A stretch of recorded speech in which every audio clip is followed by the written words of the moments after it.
more aggressive. And yes, RNG throwing the Hail Mary, completely changing their ban strategy. I think that's absolutely accurate here, especially when you consider the bans that SKT are putting in, where, look, they continually are trying to ban out wuxx. The Twitch goes away, the Lucian goes away. I could even see, okay, I was going to ask if they're going to Sivir pick, first pick, or ban it away. Yep. Actually, after this game, I pointed to 3 champions and said RNG need to ban these to spawn, and it was Fizz, Soraka, and Sivir. So I'm glad RNG is doing these bans because that's what's been beating them. And welcome to China. If you can't beat it, just get rid of it. Very often on match points, Chinese teams will do this, where they just like, okay, you might beat us, but beat us with something else because we are sick of playing your game. Ooh. It's either a first pick Maokai or first pick Azir. Has to be a Maokai, come on. We are thinking it's the Maokai for the initiation, but this just depends how scared they are of Faker's Azir. Now they give this up. Oh my god, I think this is hugely favorable for SKT. So the reason this is favorable is because the 2 strongest picks left over are both flanking champions. Deficio already hit it. Azir does not deal with flankers well at all. And they've just given the 2 best in the game to Duke and Faker. And Azir and Ryze, in my opinion, are somewhat tradable, but nothing trades with Maokai. You'll be able to pick the Echo, but it's just not the same in my opinion. Point and click targeted routes coming out of the 2 teleports of SKT. The Maokai and the Ryze will reach you, period. You can't even really disengage them with the Azir knockback. So this is, I think, scary things. And Royal, understanding that it's now a very aggressive team from SKT, they have to kind of go for it to make this work. Looking for some defense to buffer them back. And Nidalee was up, but they go for the Graves. Just because I think SKT has such a team-fighting behemoth right here that they need a team-fighting jungler. Otherwise, you could have expected mlxg to go hard with Nidalee. This means that Blank's going to be able to get Kindred as well. My problem is that there's only going to be soft CC out of anyone on the RNG lineup. I mean, unless xiohu goes super aggressive, looks to make plays, mlxg is not going to have anything. I mean, they're probably looking at Echo top lane to be able to maybe try and keep down the Maokai. He's only going to have follow-up CC. I think it's almost certainly the Echo. And then at that point, you have to wonder what wuxx is going to do as an AD carry against the Ezreal with the bans against him. I mean, has to be Kalista one more time. SKT just look like they're so prepared for this draft. It definitely has looked very good. No, it's going to be Tristana in for wuxx. A longer range, and the Poppy comes through. They don't want the Echo, actually. Looking for something a bit more disengagey. Poppy to knock people out. I actually agree with the Poppy, because the one way you win this fight is if a flank comes through and you nail the 2 flankers. You either get the Ryze or you get the Maokai. All of a sudden, Tristana, not under any threat, can start chunking people out. So they have that win condition. One thing the Poppy can do that Echo cannot is make a fight 4v5. It's also something Trist can do, albeit for a shorter amount of time. The Trist ultimate can definitely reset fights as well. I still am hugely favorable towards SKT's team composition because of the 2 point-and-click flank champions they've been able to pick, but I am very happy RNG decided to change up their bans, because if they weren't going to do it here, I don't think they'd ever get a chance to try. So Royal at least making the Koreans of SK Telecom T1 play a bit differently. The Karma, though, still in. If you don't get Sivir, why not find another ultimate that lets your whole team move fast? And Wolf can do that on Karma a little bit with the Mantra. And yeah, it's Royal trying to kite back and say, if you don't one-shot us, Azir and Trist and Graves, all 3 will put out obscene amounts of damage over a fight. 2 tanks in the front line. Looper and Mata can hold up, I assume. Pressure's on RNG right now. Even with their team composition, you look at it, it just screams lane swap even at the start of the games. I mean, Graves, Tristana, they're going to be able to push down lanes so hard. This is going to be a tough game for RNG to win. We'll see if they can do it. Let us know who it's going to be. Double match point for SK Telecom T1. Hashtag RNG win, hashtag SKT win for who it's going to be. This best of 5 could be over with 3 straight wins for the Koreans of SK Telecom T1, but we are in China, here in Shanghai, and Royal never give up. Could certainly turn this one around with 2 games and bring themselves into the finals. Yeah, but really I feel like RNG is going to have to outplay substantially right here, because if I look at the way the pick and ban phase was traded back and forth, RNG picked Azir with Ryze up, traded that back. They picked Graves with Kindred up, and they didn't really have, in my opinion, a great answer for the Maokai choice. So I think just raw power-wise, SKT's composition is stronger, but RNG will have to take the aggression and find a way to outplay. In one instance it isn't, and that is if Tristana gets going. I mean, it is so hard to execute upon, but flashbacks of CLG's final versus TSM, where Stixxay went crazy. A young AD carry and wuxx can echo a storyline here against a very experienced lineup. It's definitely a possibility here, and we get ourselves into the opening moments of the game, and it is a top-side invade yet again from Royal. Never give up. Blank cutting back. No trinket down from him that I saw. Fervor Ezreal. Sometimes you see Thunderlords on him, so that's a choice. And actually, even though wuxx might be a Hurricane user, actually doing Warlord's Bloodlust, so he really wants to survive the fact that he's taking a lot of attention in the back line. He wants to be able to go IE. Like, that's what it is. He wants to be able to get to his power spike sooner. He doesn't want to have to invest into lifesteal. He wants double Zeal item, I'm assuming, into IE, and be able to just take over team fights at the same time that xiohu is spiking on his 3 items of Azir. They want to sync their power spikes perfectly. Yeah, based on that choice, I also don't think he's going to be going with the Rageblade Trist that we saw from Stixxay. I think he's more likely to go with something that NL did, which was actually Infinity Edge first. I don't know if he's going to go that far into it, but he has the potential to do so. I think BF pick into Hurricane. I think that's what he should do, absolutely. See what it ends up being. Wolf and Bang. Make sure that no one's in that tri-brush, and we will have ourselves a lane swap game. Jungle start not happening for SKT. Their dual lane walks into lane. Similar for Royal Never Give Up, who did walk into this one a little bit later. I do think the poke of Ezreal Karma is really threatening, and I think it's actually a positive for RNG that they're not playing the 2-on-2. SKT doing an aggressive but unpunished jungle start, taking the southern red buff away. There's a chance that this completely shafts RNG right here, because they could get 3 buffs since they're not going towards the other counter, because it would just be too risky. They're definitely not getting the red buff. I don't think they'll be too starved on experience as long as they make a quick lane push after they realize their red buff is gone. And you can see most of those little raptors were gone as well, so very interesting start right here. SKT not currently ahead in gold on the scoreboard, but I think, yeah, more of them is there. And like, hey, guys, whoa, they took our red buff away. They're on their blue. Mata, come on, let's go take this over. Yeah, the quickest reaction they can try and get. He's got Smite, though, for the secure. Blank should be able to get it, no problem. 390, there is the blue buff, and wow. 2 sides of the jungle they shouldn't have been allowed to get, SKT gets. And this time SKT swap back, so it won't even hurt them in the tempo of the lane swap. Looper's already teleported to top lane. Duke's going to follow. So even though that is a risky trade for SKT in terms of if they ever committed to the 4-0, that would have been difficult. Yeah. They pick up this huge creep wave and they get their standard lanes. And now RNG doesn't even have a way to push a lane after realizing their jungle has been stolen. So SKT completely take it and successfully run away. Look at that. Bang gets to lane with boots of speed now, which won't mean much for the matchup, but at least it just means he has some items. Got to get a recall in there. Wolf wearing a pink ward, same for Duke actually, as they got to those lanes a bit later, so just a bit more safety for these 2-on-2s. Could certainly mean something. Right now though, CS lead for both Looper and xiohu. The mid lane one a little bit lower. Bang. Nice play right there, knowing there's really no threat on him. Gets some nice poke down, and Wolf doing the same. Again, this dual lane, very scary. You see SKT opting into matching it. I definitely feel like Karma support can have a very strong laning phase. He's got to make sure to get those Qs weaved through the creeps, however. Got enough mana to work with, it should be fine. Level 3 when they actually start fighting in the first place. And we're going to see the top laners doing battle. Looper versus Duke. And not too much picked up there. Just an equal trade of farm now as Duke got what was supposed to be his. And right now, Fake is running, once again, teleport, which is very standard on Ryze, into what is an exhaust on xiohu. There should still be windows where xiohu has kill threat along with mlxg's Graves. Yep. However, they have to go as soon as he's level 6, because Faker, when he gets towards that Catalyst, is going to start out-trading, out-sustaining this Azir lane. So RNG should still have windows to capitalize on this early game, but can they make it happen? Because the answer in this series so far has been no.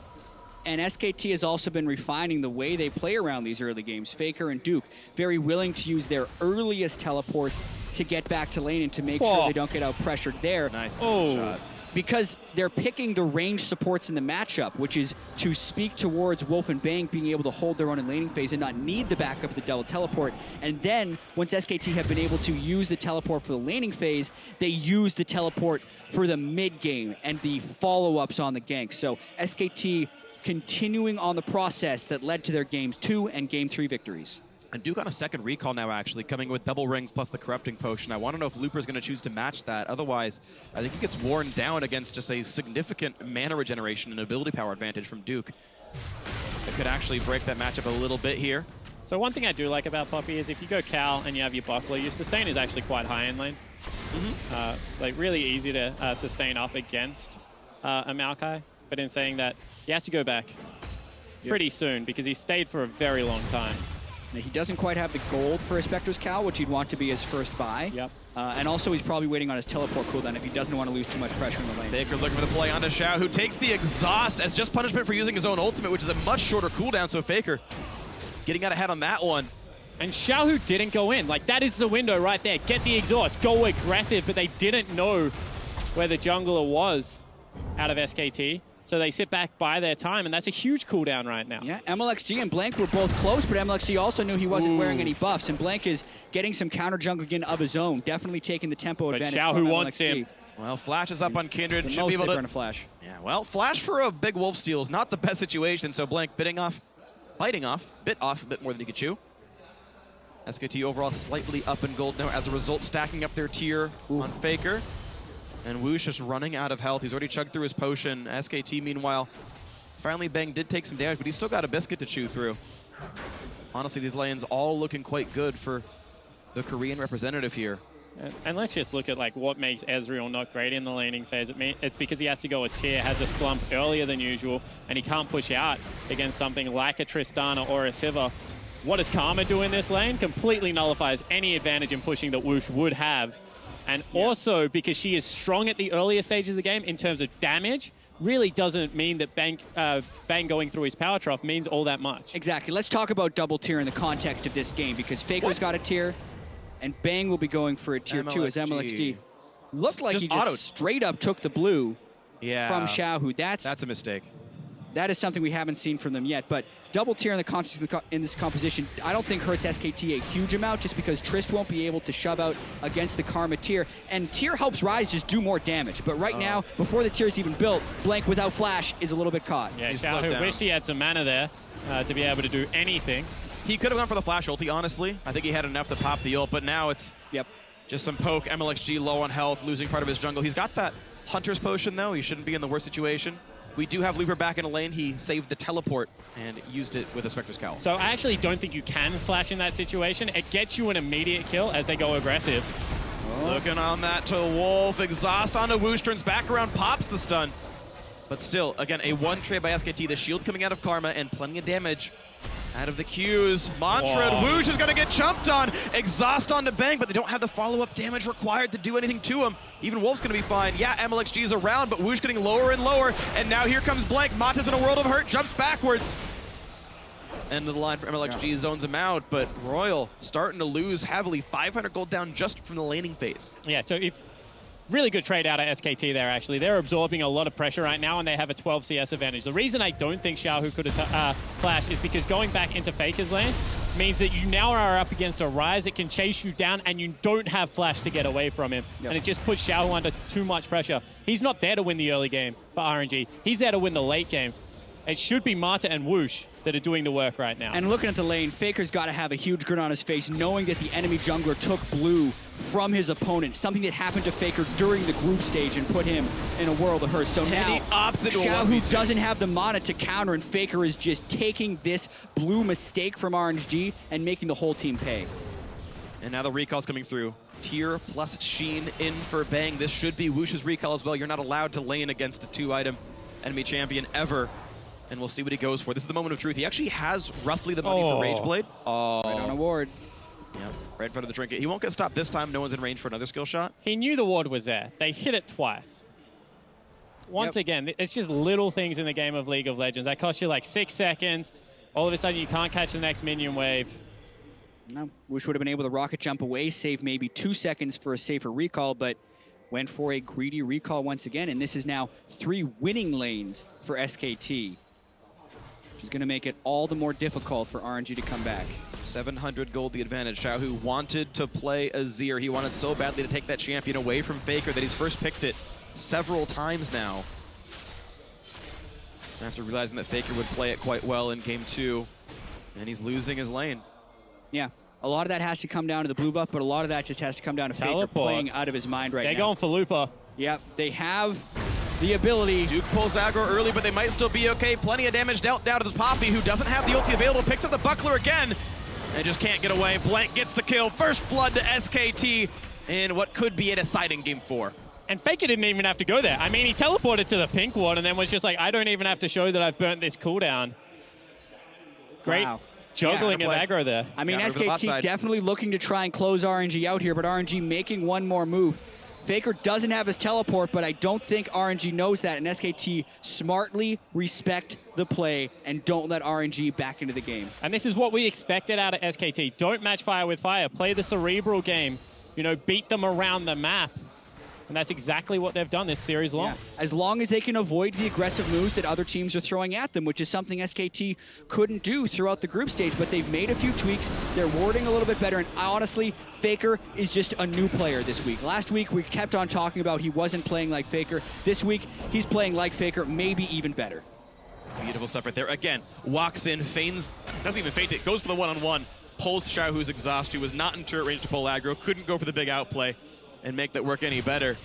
Faker walking away again with a summoner spell advantage, plus 20 minions in the matchup. And you know, like the reason it's so big, because now even if they gank him and get perfect execution, there's a chance he turns around and blows up xiohu.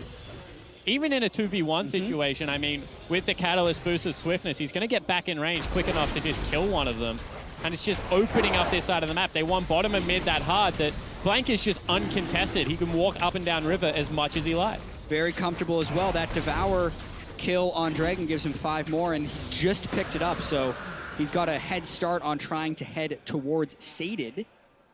6 stacks so far. I mean, it's just looking so good for SKT. This is a continuation of Game 2 into Game 3, and it's the way SKT wears you down throughout a series.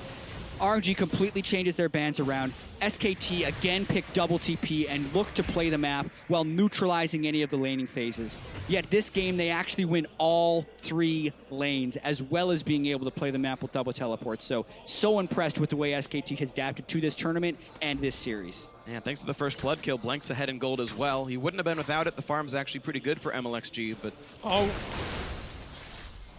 still good things. Looking now at the bot lane. Woosh forced to jump away, but the root's still on for Wolf. Bang, looking for more plays. Another Q. Ooh, that one's going to miss, actually. A slow coming out from Mata's Braum. Another Mystic Shot lands the Sheen, just doing so much damage. Why that happens, the collapse also one more time comes out onto the blue buff. I mean, right now, RNG just have no room to play this map whatsoever. They're pressuring all 3 lanes and taking everything. That pink ward has been in the jungle for so long. Yeah. And when I talk to teams that have been starved out by SKT in the past, you ask them what it's like to play, and it's that they can test everything, even the small minions in the wave you have to fight for. RNG really trying desperately to do something here. Teleport about a half second late for Looper, and yeah, easy escape for Bang. Burn Summoner heal for move speed, but otherwise just rocket jumps to make, arcane shifts to make that happen. The trade of equal summoners as Woosh burned his as well. And mlxg walks in a lane just to take farm. He has to shove it out. Like, they have to recall. Mata is so low right now. They have no other option but to respect the laning power and use him just to relieve pressure. This early game has been a clinic by SKT. They've avoided every move RNG has been taking at them. The tier Ezreal, not a weakness here because of the way they're able to support it with the Karma, shove the lane much more quickly. Trist is in a power trough right now. It's actually Ezreal who's only going to get stronger and is already winning the lane. And SKT going for every single buff. Good smite by mlxg, looking for the play. Ulti's not going to land from xiohu. Woosh can't be there either. SKT went for the red buff steal. It was smited out by the RNG jungler. But nothing really to show for it here. Blank wearing the Rift Herald buff, buffing the minions up and taking that turret low. And Woosh is shorted a couple of jumps in a row. That's xiohu making another mistake on Azir, a champion that he was playing flawlessly in the group stages. The Braum from Duke. The flash root in, and that's not going to be good for xiohu. The second kill of the game goes to SKT.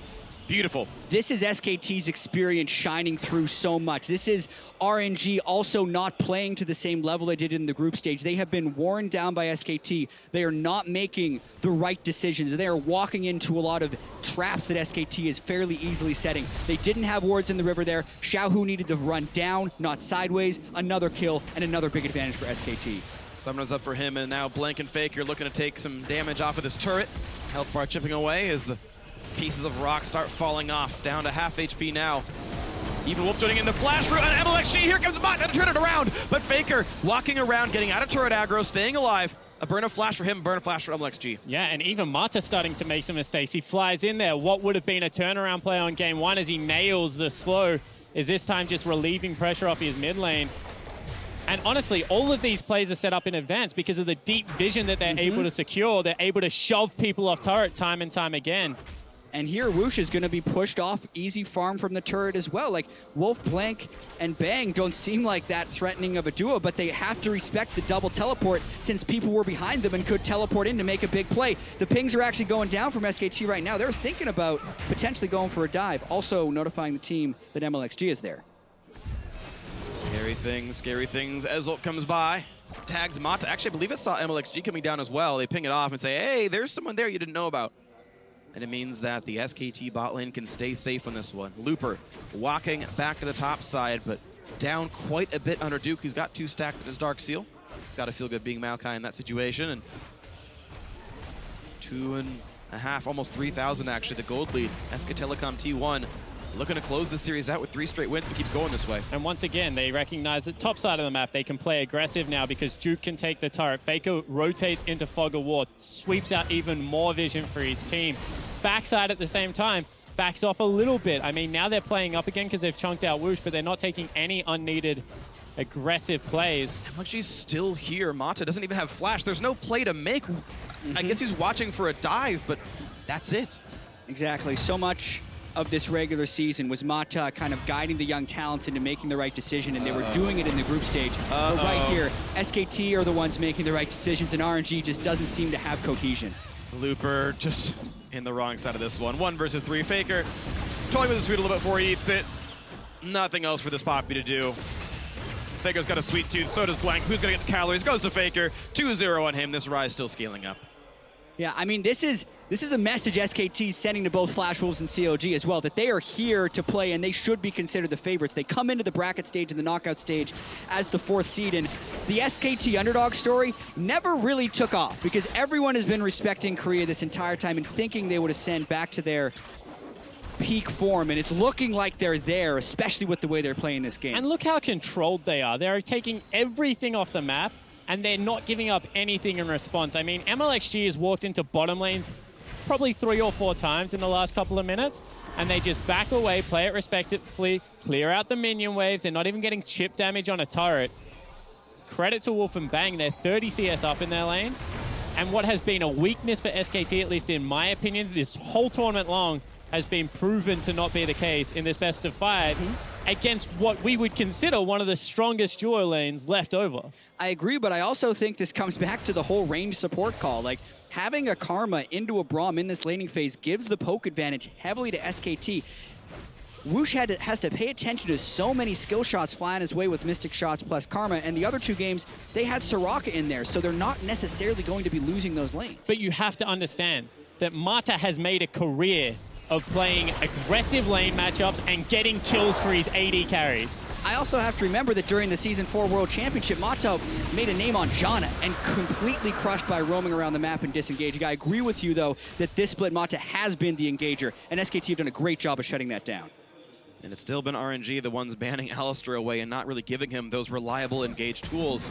Hoping that they could push down Wolf, and Wolf seems unperturbed. His champion pool seems now unassailable as he found some new styles, and I gotta give him a lot of credit as a man who played Alistar every single game. He didn't get Alistar, played Tahm Kench. Just sort of played a lot of defensive tanks, and now looking to dominate lane. Looking to keep the pressure lead, right? That turret went down. SKT have a gold lead because they're winning lanes. Team that used to play just not to lose the early game, now actually turning the pressure on, and well, the barometer's off the charts here. They're really pressuring RNG out of this game. And sure, Faker's been great this whole series, but it really is a turnaround of the bottom lane and the top lane that has led to this being such a successful story. They might have caught out someone here, but they're teleporting in. Teleporting in, looking for the play. Mata's gonna get rooted up here. He's gonna flash and still get stuck on the ground. Ults across, mlxg doing the same, but there's the root in for Duke, and that's Mata going down. 4-0 in kills. wuxx forced to jump away, does not want to be part of this one. mlxg escaping through the base gate, and SKT taking over all of the map. And these wards are a great example of why SKT can be so dominating when they are on their game, because even if it looks like someone has caught his position, SKT will never extend beyond their ward line. So they can always teleport in behind you once they have a lead, making it so nothing you do works. They get another kill, and they look to get 2 more turrets. And this is an example of them understanding how far they are ahead, because they know that this time around, RNG can't pull the trigger and go aggressive. Not only do they not have the right support to do so, but they just don't have the items to kill out one of the members that is there. So it's a mixture between SKT understanding their lead and RNG falling behind in the laning phase and not being able to play their style. And SKT, as far as improving, we talked about that storyline. We'll get to that in a minute. We get to watch that fight again. Because let's take a look at this. If this is any other game, Mata turns around, initiates onto Blank, and they kill him. However, this game, they're out of position. They don't have the items to be able to go for a cutoff. Duke just takes no damage, like, whatsoever. And this is SKT, you know, playing great League of Legends, but also understanding just how far ahead they are. Yeah, and they've gone distortion boots on both of their solo laners as well, so they can reduce those teleport cooldowns and leave even smaller windows for RNG to come back. And at this point, even if they don't teleport in onto the right fight with their 8,000 gold lead, they may still be okay. They get Mata again. Right in. Mata even puts the shield the wrong way, still survives for now. And now it's the re-engage. Blank pops the Lamb's Spite, stays alive for a bit longer, and now we have Faker in the battle. Duke in the front lines. Looper, though, left alone, rooted up once again, will go down. Faker on a killing spree, 5-0. And SKT on pace for a perfect game heading into the finals. And they're not even scratched. SKT can just turn around and start up the Baron because they have so much damage, and RNG have no response right now. Sated Devour on Blank, only increasing the speed in which they can do this objective. They don't even need Bang to take it. He's the one zoning off mlxg. This is quite a display by SKT. Beautiful execution. Baron gonna go down. A nice smite coming through. More poke from Wolf, and SK Telecom T1 are unstoppable. They're honestly beautiful to watch play when they play this style of League of Legends. It's kind of almost disheartening for any team looking on, because you have to just respect how controlled, disciplined, but then when they do go aggressive, how well they execute on these teams. Yeah, and Duke was in range for Twisted Advance there, but even if he wasn't, they had the Karma to speed him up. So very easy initiation for them to make. At that point, Faker walks in the side and can also just chain down Looper. And look at this, Faker, he leaves xiohu on like 200 health. Anyone else could easily chase underneath that turret. He's like, no, the main prize is actually Baron right now. Not gonna chase, turn around, blow up Looper, get the objective for my team. And the coordination and discipline is honestly what we complimented so much coming into this tournament out of SKT. It's great to see them back in world best form. Yeah, during the group stage, they were unable to control the pace of the game, and it'll be really interesting watching them if they're able to close this out and we get to see the move towards finals, whether they can maintain this or whether this was RNG's younger players kind of cowering a little bit to the pressure, because there's been a lot of big mistakes by RNG in this last game. mlxg taking blue buff away from him, Whoosh whiffing a couple rocket jumps, and Mata in these last few games just not even close to landing his initiations, because right now it's all SKT. And it's SKT inside of Royal's base right now. A root onto Duke. They're looking to knock him against the wall and kill him off. An explosive charge on his head, but it's not enough to kill off the tree. Poppy just buys some time, but there's still no kills. Keep in mind, Duke was inside their base, roughly 1v4. And doesn't care. Mid lane turret goes down. SKT 6-0 in that score. Yeah, exactly right. This is why people pride Maokai as the best solo tank in the game, because he's just able to do things like that, go aggressive in situations where you honestly shouldn't be able to. Drew just showing how dominant he can be on the best top lane tank. Yeah, now he got a sap magic off on a couple minions and is almost back to half health by now. So SKT looking to extend the duration of this Baron push. And they keep splitting back and forth between the waves. And how are you going to catch up to Bang and Blank when your hard engage is a xiohu flash ult or a Mata doing the same thing? And, well, those guys can kite away. Kindred and Ezreal very, very safe. And there's just no opening for RNG here. Once again to the top lane. Auto attacks coming out of Faker's Ryze, whittling these structures down. The cannon minion helping as well. Yep, it's just the there goes Chinese mid. team trying to withstand the Baron push. Mid lane is gone. The turret's dead. It's just the inhibitor now, and there's still a Baroned up cannon minion doing damage. Bang. Almost able to ignore Azir's damage output for a bit. Blank looking for the play on a xiohu, but gets pushed right back. RNG have to look to make a play. They will not want to go out of a tournament in this faction, just being strangled by superior SKT lineup. Yeah, and like Phreak said earlier, SKT is actually on pace for a perfect game. This is a 13,000 gold lead, 25 minutes in. No dragons conceded, no Rift Heralds conceded, no turrets conceded. And you'd think RNG, the team that has been able to create so much chaos and punch people while they're trying to set up on plays, have missed every single time against the elusive SKT here. And at this point, SKT may be way too strong that even if RNG is able to get a hit in, they won't flinch. Have you ever tried to hit a tree before, Jatt? That's all I'm saying. They take a couple of blows and still remain standing, because right now, like, third dragon, 7 turrets down. As you said, nothing has been achieved. And they're even, like, rubbing salt into the wounds. Faker goes for a GA. Like, you don't want to hit him already because he's got, like, the roller, he's got Seraph. Now he has a GA to just complement it even further. You have to kill him, you don't want to. How the heck do you get onto the Ezreal, who's 3 items? He's going for a QSS next. And Blank moving on towards what I think is Frozen Mallet, actually, is his next item up here. If I have my build math proper, I don't see it very much, but that'll be it. Just a very durable set of champions here. You're seeing Bang start some magic resist. You've got the Mikhail's Crucible done for Wolf. It's actually a quite durable SKT lineup, actually. Yeah, and they're the ones that control the fights, and they're just itemizing so they control them even more so. Distortion boots on the teleporters, QSSs very soon on the people that could get caught. They also are the team with the hard CC. Like, they just are adding to their control. They've got everything looking to close this one out. Sub 30 minutes. 3 in a row put them in. Faker gets the root on an mlxg. Mata puts the shield up, but look at the health bar loss. Poke out a Bang, goes in, gets 1! Might look for a second here. So far, so good for SKT. 2 kills picked up. Faker pushed back even farther thanks to the Poppy. Now Bang is exhausted. Lamb's Bite comes in, Blank hitting that one pretty early to keep him alive, and it's a flash out from wuxx. Lupercott forced to flash out himself, but the re-engage on in, and they're gonna pick off wuxx 8-0. Only 2 alive for Royal, as SKT look to close out the series right now. Yeah, and that's large death timers right there. SKT looking to perfect game RNG to head into the finals. And if you thought SKT were mortal, where their apotheosis is nearly here, xiohu goes down, the perfect game in the last match of the semifinal. Into the finals they go. SKT are here to stay with a perfect game win over Royal.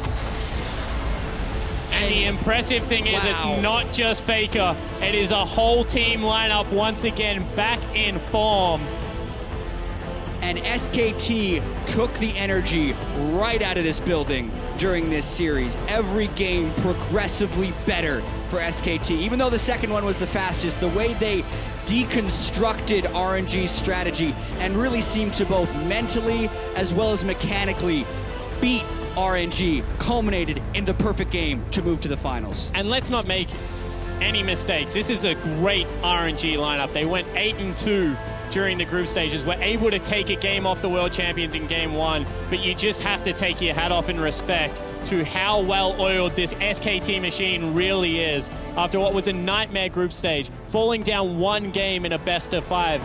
Others would have crumbled, and they just got so much better. And that's the biggest thing, right? After they had the bad group stage, they lost the first game relatively convincingly, and then 3 games later, 2.5 hours later, they perfect game that same team. That's incredible. Yes, it is. And it's just a microcosm of how this tournament has been. Start a little bit shaky and then get real good by the end here. And you gotta wonder, the matchup tomorrow, both of these teams, whether it's CLG or Flash Wolves, will have to be very afraid of this SKT. That's what I was going to say. You saw them both in game 1. They were sitting front row. They kind of got grins on their face. They're like, oh yeah, this is going all right.